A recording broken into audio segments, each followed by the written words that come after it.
Everyone, welcome to Mehra classes. जैसा कि आप लोग जानते हैं, हमने प्रीवियस लेक्चर में जो है यूनिट 4 के पार्ट फर्स्ट को फिनिश कर दिया था, है ना। और पार्ट सेकंड जो है स्टार्ट कर दिया था। मतलब कि हमारी जो मॉडर्न पीरियोडिक टेबल थी वाला लेक्चर जो है फिनिश हो गया था। उसके हमने जो उसकी शॉर्ट थ्योरी थी वो भी कंप्लीट कर ली। इसके बाद जो भी उसके क्वेश्चंस बन सकते थे, हमने अप्रोक्स 50 या मोर देन 50 जो भी थे, हमने वो क्वेश्चन डिस्कस कर लिए। इसके बाद जो है हमने जो है यूनिट 4 का ही पार्ट सेकंड स्टार्ट किया था, जिसमें हमने जो है रदरफोर्ड की एटॉमिक थ्योरी जो है प्रीवियस लेक्चर में कंप्लीट कर ली और उसके जो क्वेश्चन वो भी कंप्लीट कर लिए। ठीक है, आज का जो लेक्चर है वो हमारा होने वाला है किसका, जो हमारा पार्ट सेकंड है। पार्ट सेकंड का जो नेक्स्ट टॉपिक है कौन सा, बोर्स एटॉमिक थ्योरी। रदरफोर्ड की थ्योरी कंप्लीट हो गई, उसके बाद जो है बोर्स थ्योरी आती है और वो पार्ट जो है वो आज हम फिनिश करने वाले। ठीक है, जैसा हमने प्रीवियस लेक्चर में किया था, इस लेक्चर में भी हम क्या करेंगे, पहले थ्योरी देख लेते हैं, शॉर्ट में जो भी थ्योरी है वो देख लेते हैं। इसके बाद जो है जो भी क्वेश्चन होंगे वो हम लगा लेंगे और ये भी पार्ट हमारा फिनिश कर देंगे। ठीक है, चलिए शुरू करते हैं बोर्स थ्योरी से, जिसमें बोहर ने जो है सबसे पहले इस थ्योरी में, देखो रदरफोर्ड की लिमिटेशंस हमने देख ली थी कि रदरफोर्ड थ्योरी में कौन कौन से लिमिटेशंस आए थे वो हमने देख ली। फिर वहीं से उस लिमिटेशन से स्टार्ट होती है हमारी बोहर थ्योरी। शुरू करते हैं इस थ्योरी से। देखो इस थ्योरी के अकॉर्डिंग बिल्कुल क्या होता है कि इसमें जो फिक्स्ड ऑर्बिट्स होते हैं, फिक्स्ड ऑर्बिट्स होते हैं और इन फिक्स्ड ऑर्बिट्स में इलेक्ट्रॉन जो है वो रिवॉल्व करते हैं around the nucleus only in certain fixed और spherical orbits called discrete orbits और एनर्जी लेवल। इलेक्ट्रॉन जो है वो क्या करते हैं, नाभिक के चारों ओर केवल कुछ निश्चित कक्षाओं में ही घूमते हैं, जिन्हें क्या कहते हैं हम, विविध कक्षाएं, या फिर क्या कहते हैं हम उन्हें एनर्जी लेवल्स, ऊर्जा स्तर जो है ये कहते हैं। देखो क्या हुआ था कि रदरफोर्ड की हमने लिमिटेशन देखी थी, है ना। रदरफोर्ड की लिमिटेशन में क्या देखा था हमने कि इलेक्ट्रॉन जो है वो क्या नहीं बता पा रहा था, इलेक्ट्रॉन ये नहीं बता, मतलब रदरफोर्ड का मॉडल जो ये नहीं बता पा रहा था कि इलेक्ट्रॉन जो है वो न्यूक्लियस के चारों ओर घूमते तो है, लेकिन घूमते वक्त जो है वो मैक्सवेल की थ्योरी के अकॉर्डिंग, देखो जैसे मैं एक बार वापस आपको लेके चलूं रदरफोर्ड की थ्योरी पे। अच्छा ये तो कुछ क्वेश्चन हो गए थे, ठीक है, मैं उसकी थ्योरी पर आपको लेके चलूं तो उसमें हमने लिमिटेशंस में क्या देखा था, एक बार हम लिमिटेशंस देख लेते हैं उसके। हमने देखो ये रहे उसके ड्रॉबैक्स। क्या देखा था कि उन्होंने ये बोला था कि रदरफोर्ड का मॉडल क्या कर रहा था, परमाणु की स्टेबिलिटी को वो नहीं समझा पाया था। क्यों नहीं समझा पाया था भाई, क्योंकि क्या है, शास्त्रीय भौतिकी के अनुसार घूमता हुआ इलेक्ट्रॉन जो है वो उसको ऊर्जा को क्या कर देना चाहिए, खो कर कहाँ जाने जाना चाहिए, न्यूक्लियस में चले जाना चाहिए।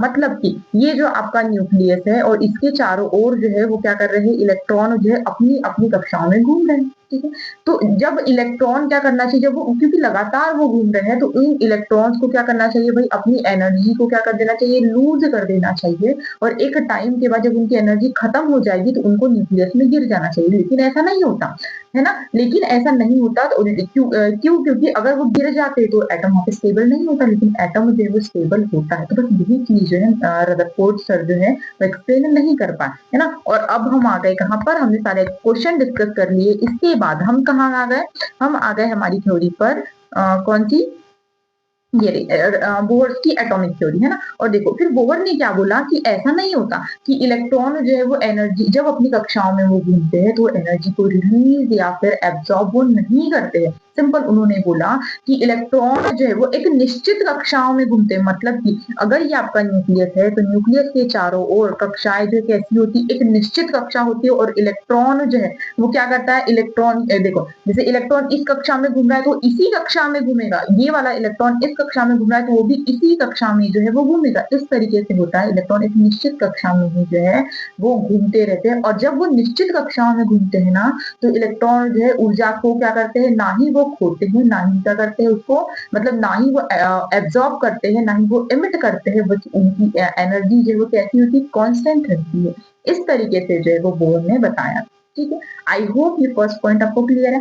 ठीक है, आगे बढ़ते हैं नेक्स्ट पॉइंट की तरफ। नेक्स्ट पॉइंट क्या बोल रहा है, नो एनर्जी लूज, है ना, ऊर्जा का ह्रास नहीं होता इसमें, while revolving in these fixed orbits. ठीक है, जब वो इन फिक्स्ड ऑर्बिट्स में घूमते हैं तो वो क्या करते हैं, ऊर्जा को क्या करते हैं, वो भाई खोते नहीं है। Electrons do not lose energy, hence the atom remain stable. इन निश्चित कक्षाओं में घूमते समय इलेक्ट्रॉन ऊर्जा का ह्रास नहीं करते, इसलिए परमाणु क्या रहता है, स्थिर रहता है। ये मैं बता चुकी कि जब वो अपनी कक्षा, वो एक निश्चित कक्षा में घूमते हैं और जब वो अपनी कक्षा में घूमते हैं तो इलेक्ट्रॉन को वो एनर्जी का लूज जो है वो नहीं करते हैं ना, एनर्जी को लॉस नहीं करते हैं, ना ही वो उसको एब्जॉर्ब करते हैं, गेन करते हैं ना ही लॉस करते हैं, सिंपल। ठीक, चलिए थर्ड पॉइंट आता है इसका कि एनर्जी जो है वो कहाँ होती है, एनर्जी शेल्स। अब इसमें जो एनर्जी है मतलब हर अपनी अपनी शेल में घूमते हैं, तो ये जो शेल्स होती है ना एनर्जी शेल्स, ये क्या होती है भाई, KLMN ऐसी जो है ये शेल्स होती है। The orbits are represented by shells named KLMN और बाय क्वांटम, इन्हें हम देखो ये क्या बोल देंगे,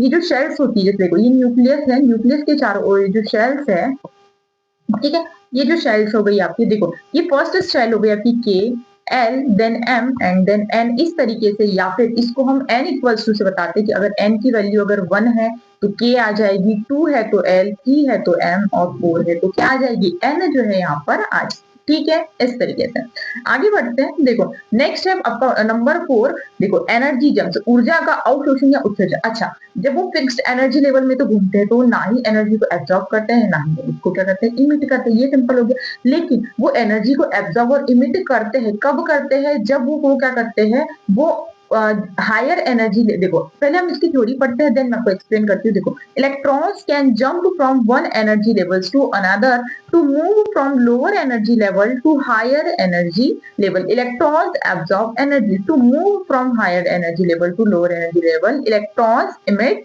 एनर्जी, इलेक्ट्रॉन एक ऊर्जा स्तर से दूसरी ऊर्जा स्तर पर कूद जाता है, निम्न स्तर से उच्च स्तर पर जाने के लिए ऊर्जा का अवशोषण करते हैं और उच्च स्तर से निम्न स्तर पर आने पर क्या करते हैं, ऊर्जा का क्या कहते हैं, उत्सर्जन कहते हैं। ठीक है, देखो अब इसको मैं सिंपल वर्ड्स में अगर आपको एक्सप्लेन करूँ तो प्लेस है, देखो हाँ देखो यहाँ पे अभी थोड़ी सी स्पेस है, देखो न्यूक्लियस है ये, है ना, इस न्यूक्लियस के चारों ओर इलेक्ट्रॉन जो है वो क्या कर रहे हैं भाई, घूम रहे हैं, सिंपल है इतना, है ना। जब देखो ये इस हर शेल में अपने अपने इलेक्ट्रॉन्स होंगे, ठीक है, हर शेल में अपने अपने इलेक्ट्रॉन्स होंगे, तो जब इलेक्ट्रॉन क्या होते हैं, सिंपल सी बात है कि वो अपने ही ऊर्जा स्तर में वो घूमते रहते हैं। लेकिन देखो जब वो क्या करते हैं, जब वो लोअर एनर्जी लेवल से हायर एनर्जी लेवल में जाएंगे, अब इसका मतलब क्या, देखो ये लोअर एनर्जी लेवल है आपका, इससे अगर उसको बाहर जाना है, इस एनर्जी लेवल में जाना है, तो वो क्या करेगा, उसको मोर एनर्जी चाहिए होगी, है ना, ज्यादा एनर्जी चाहिए होगी, तभी वो कम से ज्यादा में चले जाएगा। ठीक है, तो जब उसको ज्यादा एनर्जी चाहिए होगी तो एनर्जी को क्या करेगा, वो एब्जॉर्ब करेगा, है ना, एनर्जी को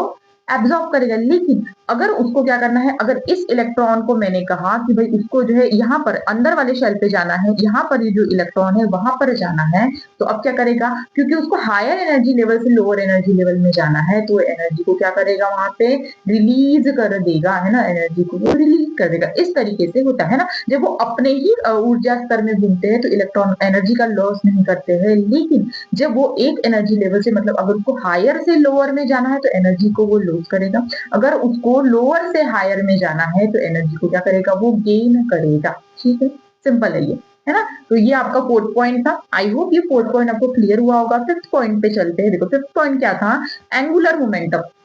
एंगुलर मोमेंटम है कि electrons revolve only in those orbitals, है ना, वो सिर्फ उन्हीं ऑर्बिटल्स में घूमते हैं where their angular momentum is an integral multiple of h/2π, है ना, mvr। मतलब देखो इंटीग्रल मल्टीपल जो एंगुलर मोमेंटम mvr जो है वो nh/2π का क्या होना चाहिए, पूर्ण गुणज होना चाहिए। इलेक्ट्रॉन केवल उन्हीं कक्षाओं में घूमते हैं जहां उनका कोणीय संवेग जो है h/2π का पूर्ण गुणज होता है। ठीक है, तो ये पॉइंट भी आपके एग्जाम में पूछा जा सकता है, ध्यान रखना कि भाई किसका पूर्ण गुणज, तो NH उसका कोणीय संवेग जो है NH/2π का पूर्ण गुणज होता है। ठीक है, ये चीज भी ध्यान रखना। आगे बढ़ते हैं। अच्छा, ये तो हो गई भाई इसके ये मॉडल था, है ना। तो इस मॉडल ने क्या बताया, इस मॉडल ने आपको एटम की स्टेबिलिटी के बारे में कंप्लीट इंफॉर्मेशन जो है वो दी। ठीक है, लेकिन ये जो मॉडल था ये इसकी कुछ लिमिटेशंस भी, ये किस चीज को नहीं बता पाया, तो देखो अब इसकी लिमिटेशंस को देख लेते हैं हम एक बार। Bohr's model works mainly for hydrogen and hydrogen like ion such as helium and lithium plus 2। देखो helium positive and lithium plus 2। देखो ये जो बोहर का जो मॉडल था, नील्स बोहर सर ने जो मॉडल दिया था, ये जो मॉडल है वो सिर्फ और सिर्फ वन इलेक्ट्रॉन स्पीसीज के लिए था। मतलब देखो हाइड्रोजन सिर्फ एक इलेक्ट्रॉन होता है इसमें, देखो हीलियम पॉजिटिव ये भी एक इलेक्ट्रॉन सिस्टम है, और लिथियम 2 पॉजिटिव इसने भी 2 इलेक्ट्रॉन को डोनेट कर दिया, मतलब ये भी एक इलेक्ट्रॉन सिस्टम ही है। मतलब ये सिर्फ और सिर्फ केवल एक हाइड्रोजन स्पीसीज मतलब एक इलेक्ट्रॉन स्पीसीज के लिए ही जो है ये मान्य है, इसके अलावा ये मल्टी इलेक्ट्रॉनिक स्पीसीज के लिए मान्य नहीं है। ठीक है, बोर का मॉडल मुख्य रूप से हाइड्रोजन तथा हाइड्रोजन जैसे मतलब जिसमें एक इलेक्ट्रॉन हो उसी के लिए ये मान्य है, के लिए उपयुक्त है। It could not explain the जीमन effect splitting of spectral lines in magnetic field. यह जीमन प्रभाव को क्या करता है, जीमन प्रभाव, अब देखो जीमन प्रभाव क्या है ये भी पूछा जा सकता है। जीवन प्रभाव जो है ये क्या है, तो ये जो है चुंबकीय क्षेत्र में स्पेक्ट्रल रेखाओं का विभाजन क्या है, splitting of spectral lines in magnetic field जो है इसको जीमन इफेक्ट कहते हैं। तो ये जीमन इफेक्ट को जो है एक्सप्लेन नहीं कर पाया, तो ये इसकी कुछ लिमिटेशन। ठीक है, आई होप ये आपको बहुत अच्छे से समझ में आया होगा। ठीक है, तो ये जो था हमने शॉर्ट में जो भी था इसके सराउंडिंग हमने सब कुछ कवर कर लिया। अब हम आ जाते हैं किसपे, इसके क्वेश्चन। ठीक है, क्वेश्चंस पे आ जाते हैं, थ्योरी का पार्ट हमने कंप्लीट कर लिया, आते हैं क्वेश्चन पे। देखो फर्स्ट क्वेश्चन इसमें हमारा बोहर्स के अनुसार जब एक इलेक्ट्रॉन किसी निश्चित या फिक्स्ड ऑर्बिट में घूमता है तब क्या होता है, जब वो अपनी फिक्स्ड ऑर्बिट में घूमता है तो क्या वह एनर्जी को क्या करता है, भाई त्यागता है क्या वो उसे एब्जॉर्ब करता है, क्या अवशोषित करता है, क्या उसकी ऊर्जा कांस्टेंट रहती है और वह ऊर्जा रेडिएट नहीं करता, या फिर उसकी गति जो है वो लगातार बढ़ती रहती है। क्या देखा अभी हमने ये देखा कि जब वो अपनी ही कक्षाओं में घूमता है तो उसकी ऊर्जा कैसी होती है, स्थिर होती है, वह ऊर्जा को रेडिएट नहीं करता है। लेकिन जब वह हायर से लोअर में, लोअर से कहा जाता है हायर में जाता है तो एनर्जी को एब्जॉर्ब या इमिट जो है ये करता है। ठीक है, देखो अब एक चीज यहाँ पर कि जब वो एनर्जी को एब्जॉर्ब करेगा, इमिट करेगा, तो वहां से जो है एक स्पेक्ट्रा निकल कर आता है, एक स्पेक्ट्रा निकल कर आता है और उस स्पेक्ट्रा को भी हम डिस्कस करेंगे आगे थोड़ा सा। ठीक है, आई होप ये फर्स्ट क्वेश्चन आपको समझ में आया होगा। ठीक है, चलिए ये इसका एक्सप्लेनेशन है, आप लोग देख लेना। ठीक है, जो मैंने एक्सप्लेन कर दिया है। अच्छा, नेक्स्ट है क्वेश्चन, बोहर का क्वांटाइजेशन रूल किस पर आधारित है। Bohr's quantization rule is based on, किस पर बेस्ड है भैया, क्या ये लीनियर मोमेंटम पर बेस्ड है, क्या ये एंगुलर मोमेंटम पर बेस्ड है क्या, या फिर ये काइनेटिक एनर्जी पर है, या फिर पोटेंशियल एनर्जी पर, किस पर है। तो अभी जस्ट हमने देखा कि ये किस पर है, angular momentum mvr equals to nh/2π, इस पर जो है ये बेस्ड होता है। ठीक है, चलिए क्या है इसका, कि बोहर ने बताया कि इलेक्ट्रॉन केवल उन ऑर्बिट्स में रह सकता है जहां उनका एंगुलर मोमेंटम h/2π का इंटीग्रल मल्टीपल जो है वो हो, है ना। Bohr states that electron can occupy only those orbits where their angular momentum is an integral multiple of h/2π।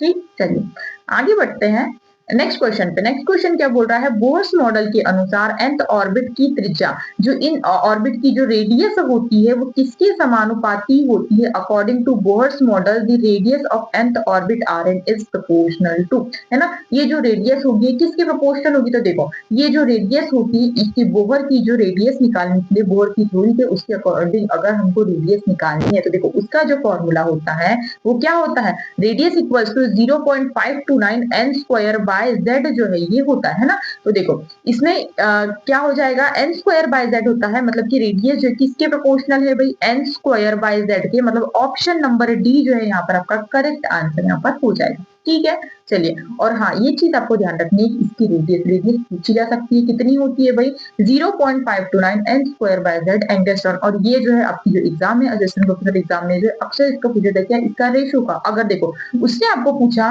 कि फर्स्ट एंड सेकंड ऑर्बिट का रेशो कितना होगा, है ना, फर्स्ट और सेकंड ऑर्बिट का रेशो कितना होगा, तो बहुत सिंपल है, कैसे करेंगे, देखो Rn equals to 0.529 n square मतलब कि n मतलब कि उसकी फर्स्ट ऑर्बिट, तो n की वैल्यू 1 स्क्वायर बाय कितना हो जाएगा, z की वैल्यू कितनी हो जाएगी, देखो z सिर्फ हाइड्रोजन के लिए होता है मतलब कि 1, सिंपल डिवाइड करेंगे।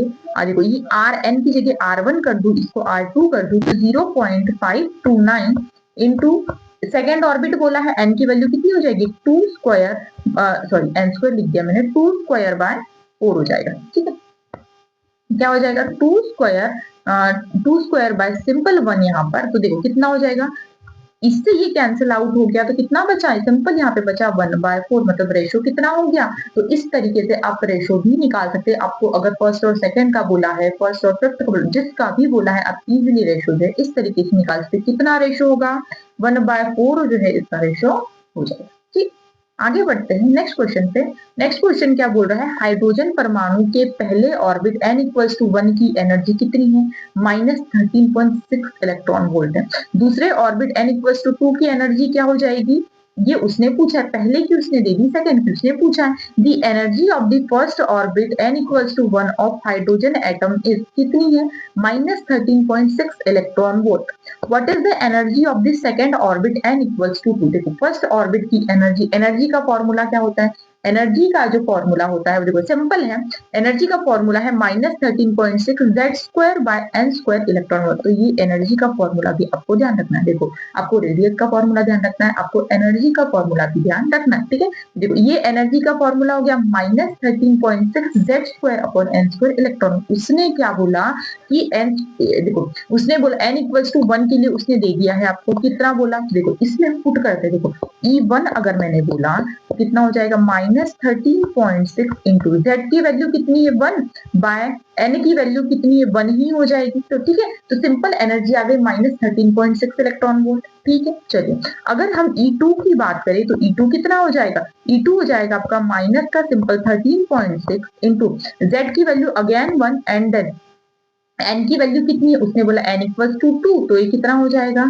2 का स्क्वायर मतलब 4 जो है यहाँ पर आपका हो जाएगा। तो 4 1 जा 4, 4 से इसको अगर हम डिवाइड करें तो कितना आ जाएगा, 4 3 जा 12 एंड 4 4 जा 16। देखो कितना आया, -13.4 जो है इसकी एनर्जी आ जाएगी, ठीक है। तो देखो यहाँ आपका आंसर क्या हो जाएगा, ऑप्शन नंबर बी जो है यहाँ पर आपका करेक्ट आंसर हो जाएगा। ठीक है, बहुत सिंपल क्वेश्चन है, इजीली जो है आप एग्जाम में अटेम्प्ट कर पाएंगे। ठीक है, बस आपको पता क्या होना चाहिए, आपको पता होना चाहिए एनर्जी की वैल्यू की, एनर्जी कितनी है, En की वैल्यू होती है -13.6 z² bye n² electron volt, ठीक है। चलिए आगे बढ़ते हैं नेक्स्ट क्वेश्चन पे। नेक्स्ट क्वेश्चन क्या बोल रहा है, हाइड्रोजन स्पेक्ट्रम की कौन सी सीरीज विजिबल रीजन में आती है, कौन सी सीरीज भाई विजिबल रीजन में आती है, तो which series of hydrogen spectrum falls in the visible series. देखो इसके लिए हम पूरी की पूरी सीरीज ही देख लेते हैं ना, यही है उसका इलेक्ट्रॉनिक स्पेक्ट्रा। जब इलेक्ट्रॉन जो है वो एक ऑर्बिट से दूसरे ऑर्बिट में जाते हैं तो जब वो क्या करते हैं, लाइट को क्या करते हैं, वो इमिट करते हैं, है ना। जैसे देखो वो उसने क्या किया भाई, इलेक्ट्रॉन ने क्या किया, वो लोअर एनर्जी से हायर एनर्जी में गया तो इलेक्ट्रॉन को उसने एब्जॉर्ब किया, लेकिन वो हमेशा के लिए तो नहीं जाएगा, वो एक लिमिट के बाद वापस आ जाएगा, है ना। वो क्योंकि वो वहां पे वो स्टेबल नहीं होता, वो अपनी जगह पे जब वापस आएगा तो उसी रेडिएशन को क्या करेगा, वो इमिट करेगा और उसी के कारण हमें एक स्पेक्ट्रा मिलता है। और वही स्पेक्ट्रा जो है ये हाइड्रोजन स्पेक्ट्रम के नाम से हम इसको जानते हैं। ठीक है, देख लेते एक बार स्पेक्ट्रम को। देखो ये है ये स्पेक्ट्रम, जिसमें कैसा होता है कि देखो n=इनफाइनाइट से n=1 में अगर सीरीज आती है ना, इसमें मतलब रेडिएशन अगर इसमें आती है तो इसको हम बोलते हैं क्या, लाइमन सीरीज बोलते हैं। क्या बोलते हैं, लाइमन सीरीज। वो जो कि कौन से रीजन में है, ये है आपके यूवी रीजन में, अल्ट्रा वायलेट रीजन में ये आती है। सेम यही अगर वो n=इनफाइनाइट से कहां पर आया, n=2 में आया तो वो है आपका बाल्मर सीरीज, जो कि आता है आपका विजिबल रीजन में। पहला आता है किसमें, यूवी रीजन में, दूसरा आता है आपका विजिबल रीजन में, जिसको हम बोलते हैं बाल्मर सीरीज, ठीक है। वही अगर n=इनफाइनाइट से कहाँ आता है, पास्चर सीरीज। देखो मैटर ये नहीं करता कि इनफाइनाइट से आ रहा है, वो कहीं से भी आ सकता है, n=7 से आ रहा है। मैटर ये करता है कि अगर वो n=2 में आ रहा है तो वो बाल्मर सीरीज ही होगा, अगर वो n=3 में आ रहा है तो वो पास्चर सीरीज ही होगा। और ये कौन से पार्ट में आएगा, ये आता है आपका IR रीजन में। देखो ये यहाँ पे एकदम एक्यूरेट बताया है कि भाई ये किसमें है, ये आपका नियर IR का पार्ट है, ये फार IR का पार्ट है और ये भी फार IR का पार्ट है, ठीक है। हमको इतना डीप में नहीं पूछेगा, हमको सिर्फ इतना पूछेगा कि भाई देखो यूवी में कौन आ रहा है, तो यूवी में आ रहा है आपका बाल्मर सीरीज, ठीक। उस सॉरी लाइमन सीरीज। उसके अलावा विजिबल में कौन सा आ रहा है, तो विजिबल में आ रहा है आपका कौन सा, बाल्मर सीरीज आपकी विजिबल में आ रही है। और IR में कौन सी आ रही है, पास्चर आ रही है, ब्रैकेट आ रही है और प्री ही आ रही है। तो ये तीन जो है आपकी कहाँ आ रही है, ये आपकी IR सीरीज का पार्ट है। अगर n=3 में आ रही है तो पास्चर, n=4 के लिए ब्रैकेट, n=5 के लिए पीपन और एक और होता है n=6 के लिए यहाँ पे हम, ठीक है।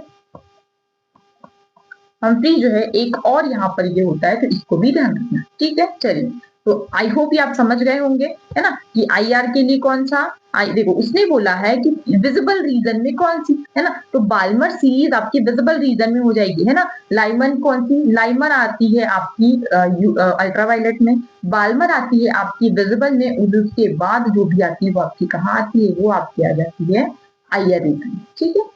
आगे बढ़ते हैं, ठीक है। चलो नेक्स्ट क्वेश्चन क्या बोल रहा है, जब इलेक्ट्रॉन हाई एनर्जी लेवल से लो एनर्जी लेवल में कूदता है, जब वो हाई एनर्जी लेवल में उसे लो एनर्जी लेवल में आया तो उत्सर्जित इमिटेड रेडिएशन की फ्रीक्वेंसी कैसे निकालते हैं, है ना। ये सेम यही है कि भाई उसमें क्या हो जाएगी, वो एक रेडिएशन को इमिट करेगा, इसी की वजह से हमें स्पेक्ट्रा मिला, लेकिन हम उसकी फ्रीक्वेंसी को कैसे निकालेंगे। तो देखो अगर आपको पता हो तो एनर्जी का फॉर्मूला क्या होता है, E is equals to simple होता है, E इक्वल्स टू सिंपल से क्या होता है, H म्यू होता है, क्या E equals to H mu होता है। तो वही से हमें फ्रीक्वेंसी निकालनी है, तो फ्रीक्वेंसी क्या हो जाएगी, mu equals to E by H, है ना। तो क्योंकि हमें क्या निकालना है, हमें निकालना है दो एनर्जी लेवल के बीच में से, तो डेल्टा हो जाएगा। तो क्या हो जाएगा, ऑप्शन नंबर बी, फ्रीक्वेंसी की वैल्यू क्या हो जाएगी, E2 minus E1 divide by H जो है इसका सिंपल आंसर आ जाएगा। ठीक है, ये यहाँ से आप देख लेना कि प्लैंक इक्वेशन के अनुसार डेली की वैल्यू क्या होती है, H म्यू, और यहाँ पे फिर सिंपल में बता दी। ठीक है,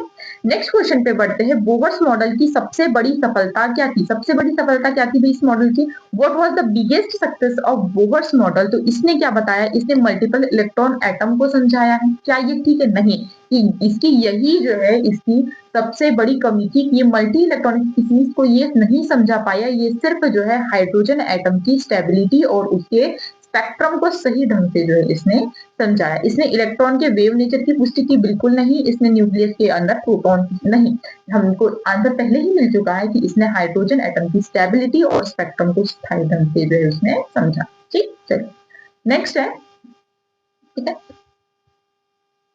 हाँ, बोहर मॉडल जीमन इफेक्ट को समझाने में विफल रहा, है ना। क्या है ये जीमन इफेक्ट, ये भी हमने पढ़ा था कि क्या है, क्या ये इलेक्ट्रिक फील्ड में स्पेक्ट्रल लाइन की स्प्लिटिंग होना, नहीं, इलेक्ट्रिक फील्ड में अगर स्पेक्ट्रल लाइन का स्प्लिट होना, इसको हम बोलते हैं स्टॉर्क इफेक्ट। ठीक है, ध्यान रखना, इसको हम बोलते हैं स्टॉर्क इफेक्ट। अगर मैग्नेटिक फील्ड में स्पेक्ट्रल लाइन स्प्लिट हो रही है तो उसी को हम बोलेंगे क्या, जीमन इफेक्ट, जो कि हमने अभी अभी पढ़ा था। ठीक है, चलिए आगे बढ़ते हैं, है ना। ये आप देख लेना, ये लिखा है मैंने कि स्टॉक इफेक्ट, जीमन इफेक्ट दोनों का मैंने लिख लिया है। ठीक है, चलिए नेक्स्ट क्वेश्चन पे बढ़ते हैं, बोहर मॉडल किस नियम का उल्लंघन करता है जिस वजह से इसे क्वांटम मैकेनिक्स से बदला गया। ठीक है, which principle does Bohr model violates leading to replacement by quantum mechanics. किस मॉडल से, देखो ये पाउली, हंट्स और आउबाउट तीनों नियम को फॉलो करता है, किसको नहीं करता, तो ये हंट्स अनसर्टेनिटी प्रिंसिपल को नहीं करता। क्यों नहीं करता, देखो क्यों नहीं करता, क्योंकि बोहर ने इलेक्ट्रॉन की पोजीशन और मोमेंटम दोनों को क्या किया था, उन्होंने फिक्स मान लिया। बोहर ने क्या किया कि भाई इलेक्ट्रॉन की पोजीशन और मोमेंटम दोनों को फिक्स मान लिया, और यही क्या होता है, हिल्सबर्ग अनसर्टेनिटी प्रिंसिपल के अनुसार कोई भी इलेक्ट्रॉन की हम पोजीशन या फिर मोमेंटम, है ना, दोनों को हम पोजीशन और मोमेंटम दोनों को हम क्या कर सकते हैं, साथ में हम कैलकुलेट नहीं कर सकते।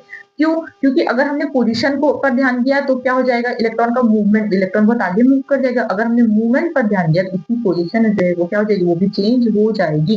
तो पोजीशन और मूवमेंट को हम एक साथ कैलकुलेट नहीं कर सकते। ठीक है, क्या है, both assumed both position and momentum of electron to be fixed violating Hinsburg's principle। ठीक, चलिए आगे बढ़ते हैं नेक्स्ट क्वेश्चन पे, बोहर मॉडल के अनुसार इलेक्ट्रॉन की वेलोसिटी और ऑर्बिट नंबर के बीच क्या संबंध है ना, क्या संबंध है, देखो अब एक चीज ये और आ गई, है ना, हमने रेडियस देख ली, उसके अलावा हमने दूसरे पार्ट में देख लिया, हमने उसकी एनर्जी देख ली, और अब थर्ड पार्ट आ जाता है उसकी वेलोसिटी का। ठीक है, देखो वेलोसिटी देख लेते हैं इसमें कि इसकी इलेक्ट्रॉन, जैसे जैसे इलेक्ट्रॉन न्यूक्लियस से क्या होता है, दूर बढ़ता जाता है, तो उसकी स्पीड जो है वो क्या हो जाती है, कम होते जाती है।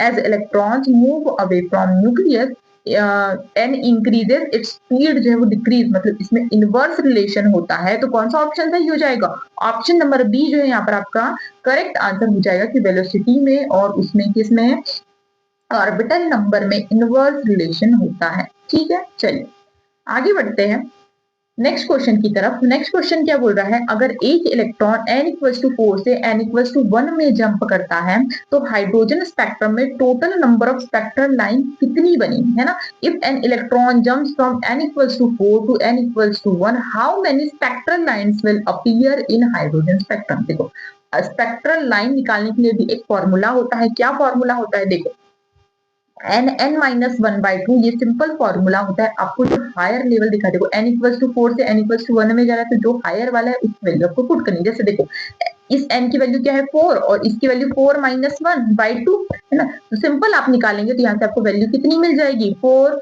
मल्टीप्लाई बाय 3/2 है ना, तो कितना हो जाएगा 6 जो है यहाँ से आपको सिंपल आंसर इसका मिल जाएगा। ठीक है, चलिए आगे बढ़ते हैं नेक्स्ट क्वेश्चन पे। नेक्स्ट क्वेश्चन क्या है, डी ब्रोगली ने बोहर के quantisation of angular momentum mvr equals to nh upon 2 pi को कैसे समझाया? How did de Broglie explain Bohr quantisation of angular momentum?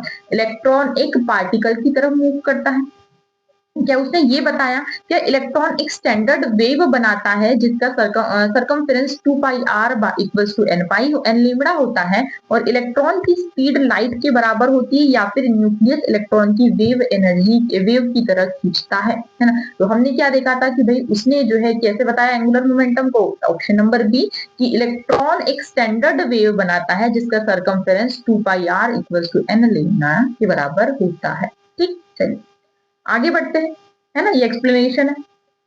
Next question पे बढ़ते हैं। क्वेश्चन क्या बोल रहा है कि हाइड्रोजन लाइक स्पीसीज जैसे हीलियम पॉजिटिव है, लिथियम 2 पॉजिटिव, बेरिलियम 3 पॉजिटिव के लिए nth ऑर्बिट की एनर्जी का सही फॉर्मूला क्या होगा, है ना? क्या फॉर्मूला होगा इसके लिए भाई, है ना? उसकी एनर्जी का तो हमने अभी अभी देखा था थोड़ी देर पहले कि क्या होता है -13.6 z² अपॉन में n² इलेक्ट्रॉन वोल्ट, मतलब ऑप्शन नंबर बी जो है यहाँ पर आपका करेक्ट आंसर हो जाएगा। ठीक है, ये n² ये गलत है, ठीक है, ऑप्शन नंबर बी ही यहाँ पर आपका करेक्ट आंसर हो जाएगा। ठीक, चलिए जस्ट अ मिनट। ठीक,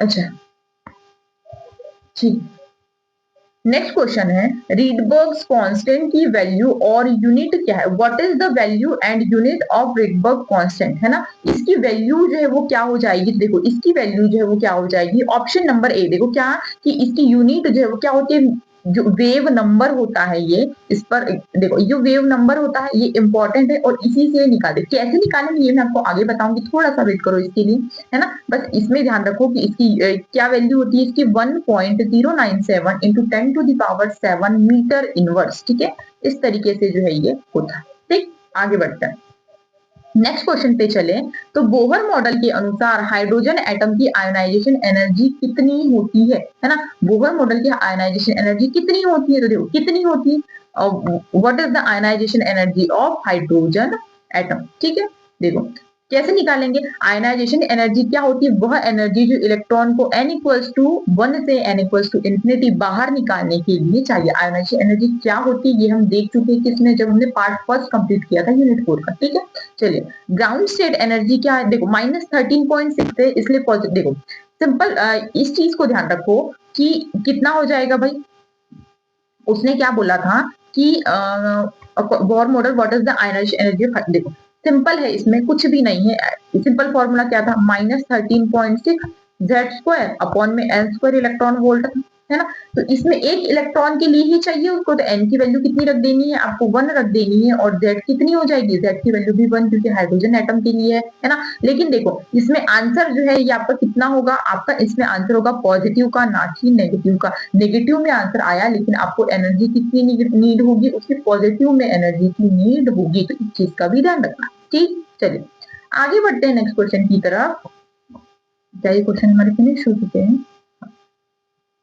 सो एवरीवन, ये यहाँ पर हमारा बोहर मॉडल जो है ये कम्प्लीटली फिनिश होता है। आई होप ये मॉडल जो है आप लोगों को बहुत अच्छे से समझ में आया होगा। इसके जो भी इंपॉर्टेंट चीजें थी वो मैंने इसमें सारी की सारी जो है वो कंप्लीट करवा दी। आशा करती हूँ आप लोगों को ये बहुत अच्छे से समझ में आया होगा। ठीक है, इस तरीके से आज यहाँ पर हमारा बोहर मॉडल खत्म होता है। इसके बाद जो हमारा नेक्स्ट टॉपिक होगा यूनिट 4 में, पहला रदरफोर्ड कर लिया, बोहर मॉडल कर लिया, इसके बाद जो है हमारा क्वांटम नंबर होगा, उसमें भी हम सेम यही करेंगे कि पहले हम थ्योरी पढ़ लेंगे एंड देन उसके बाद जो है हम सीधे किस पर मूव करेंगे, इसी तरीके हम क्वेश्चन पे मूव करेंगे। ठीक है, सो एवरीवन, अगर आप चाहते हैं इसी तरीके से अपनी पढ़ाई को बूस्ट करना तो एमपी असिस्टेंट प्रोफेसर का कोर्स जो है हमने स्पेशली एमसीक्यू कोर्स हमने लॉन्च कर दिया है, जिसमें हमने जो है क्या किया है कि इसी तरीके से आपको जिस तरीके से मैंने अभी पढ़ाया उस तरीके से पहले आपको थ्योरी करवाई जाएगी एंड देन उसके बाद जो है आपको एमसीक्यू करवाए जाएंगे। इसके अलावा आपको डिटेल में जो है अगर उसका एमपी असिस्टेंट प्रोफेसर के लेक्चर्स चाहिए तो वो भी हमारे पास रिकॉर्डेड फॉर्म में अवेलेबल है, और वो आपको इसी कोर्स के साथ जो है वो मिल जाएंगे, है ना? इसी कोर्स के साथ आप लोगों को मिल जाएंगे। एक बार मैं आप लोगों को बैच दिखा देती हूँ। ये रहा हमारा एमपी असिस्टेंट प्रोफेसर का बैच। अगर आप तैयारी करना चाहते हैं तो यू आर मोस्ट वेलकम, जिसमें हमने जो है यूनिट 4 को स्टार्ट किया है, जिसमें हमारा पार्ट फर्स्ट कंप्लीट है और पार्ट सेकंड भी हमारा जो जल्दी कंप्लीट हो जाएगा। 2 टॉपिक्स इसके भी कंप्लीट हो चुके हैं। ठीक है, सो देखो, इसके अगर मैं आपको कुछ की फीचर्स बताऊं तो इसमें आपको फुल सिलेबस कवरेज मिलेगा, ठीक है। सिलेबस हमारा कंप्लीट करवा दिया हमने, जो भी लेक्चर्स थे वो कंप्लीट है। हम अब इसमें क्या करवा रहे हैं कि भाई आपको शॉर्ट में रिवीजन एंड देन हम उसके एमसीक्यू करते हैं, जो कि इसमें बहुत हेल्प करेगा आपकी तैयारी के लिए, ठीक है। जिसमें आपको मिलेंगी लाइव क्लासेस, रिकॉर्डेड लेक्चर्स, कौन से क्रैश कोर्स कंप्लीट है, क्रैश कोर्स नहीं डिटेल्ड कोर्स है वो आपका कंप्लीट हो चुका है, तो वो आपको इसमें रिकॉर्डेड फॉर्म में मिल जाएगा। अपडेटेड नोट एंड पीडीएफ जो है ये भी आपको उपलब्ध करवाई जाएगी। इसके अलावा आपको जो है वो मॉक टेस्ट एंड पीवाईक्यूज है ना, यूनिट वाइज टेस्ट हम आपको क्या कर रहे हैं, यूनिट वाइज जो है वो टॉपिक डिस्कस करवा रहे हैं, और उसी के साथ जो है यूनिट वाइज के साथ फिर हम इसको टॉपिक वाइज भी जो है आपको कंप्लीट जो है ये उपलब्ध हो जाएगा, ठीक है। तो ये सारे फीचर जो है ये आपको मिल रहे हैं। अगर आप चाहते हैं एमपी असिस्टेंट प्रोफेसर एग्जाम को क्रैक करना, so you are most welcome. और इसके साथ ही क्योंकि रिपब्लिक डे है, तो रिपब्लिक डे के इस स्पेशल ओकेजन पर आप लोगों को जो है वो इस पर फ्लैट हमारा जो ये जो कोर्स है, इसके अगर मैं इसके बारे में अगर मैं बात करूं तो देखो, इस कोर्स में देखो आप लोगों को जो है अभी इसका प्राइस है वो कितना है 3500 जो है, लेकिन रिपब्लिक डे के इस ओकेजन पर आप लोगों को इस पर जो है वो प्लेट 500 का जो है वो ऑफ मिल रहा है। अगर आप चाहते हैं इसे ट्रैक करना, और ये जो कूपन है ये ऑफर जो है सिर्फ और सिर्फ रिपब्लिक डे तक के लिए, रिपब्लिक डे के दिन शाम 12 बजे तक, मतलब 27 जैसे ही 27 जनवरी लगती है ये जो है ऑफर जो है ये फिनिश हो जाएगा। तो इसके लिए आपका क्रैश कोड जो है वो कैपिटल में, सॉरी कूपन कोड जो है वो कैपिटल में है, क्या रिपब्लिक डे,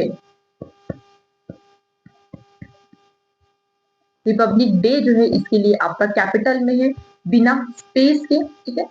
बिना स्पेस के रिपब्लिक डे ये आपका कूपन कोड है। अगर आप चाहते हैं तैयारी को करना सो आप ज्वाइन कर सकते हैं। So everyone enrol now and crack MP assistant professor exam with us. इसके अलावा अगर आप एमपी सेट की तैयारी करना चाहते हैं तो इसके लिए भी हमारा बैच अवेलेबल है।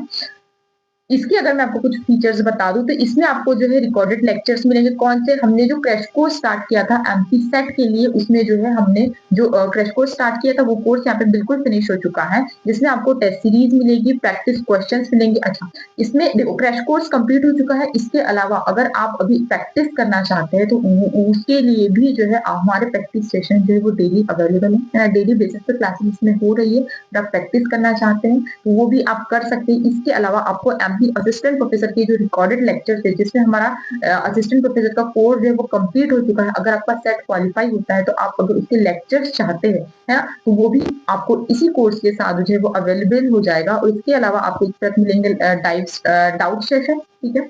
और ये सभी जो है इसका भी प्राइस जो है अभी रिपब्लिक डे के ऑफर पे हुआ है 1500। वैसे इसका कोर्स जो था वो 3000 था, लेकिन रिपब्लिक डे पे इसके ऊपर मिल रहा है आप लोग को फ्लैट 50% का ऑफ।